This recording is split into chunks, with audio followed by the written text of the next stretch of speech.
నేను ప్రతి ఒక్కరికి చెప్తున్నానండి, ఆలోచించండి. జీవితంలో సహాయం చేయడం అలవాటు చేసుకోండి. మీకు తోచింది. మాకంత లేదు పంతులు గారు, మాకంత లేదు పంతులు గారు అంటుంటారు చాలామంది. ఉన్న దాంట్లోనే రూ. 10 సహాయం చేయడం అలవాటు చేసుకోండి. మీ పిల్లలకు అలవాటు చేయండి. దాన ధర్మాలు చేయడం ఎంతో విశేషమైనటువంటి పుణ్య ఫలితాన్ని ఇస్తుంది. ఎటువంటి ప్రతిఫలాపేక్ష ఆశించకుండా దానం చేసేవాడు మహా గొప్పవాడు. అది అలవాటు చేసుకోండి.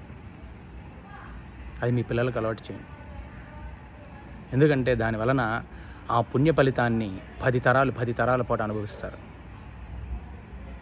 దాన ధర్మం ఎటువంటి ప్రతిఫలం ఆశించకుండా చేసేది దానం. అందుగురించి పూర్వకాలంలో ఒక నానుడి మాట ఉంది, కుడి చేతితో చేసింది ఎడమ చేతి చేయకూడదంటారు. ఎటువంటి ప్రతిఫలాపేక్ష లేకుండా ఆశించకుండా దాన ధర్మం చేయడం అలవాటు చేసుకోండి. మీ పిల్లలకు అలవాటు చేయండి. అది చాలా పుణ్యం.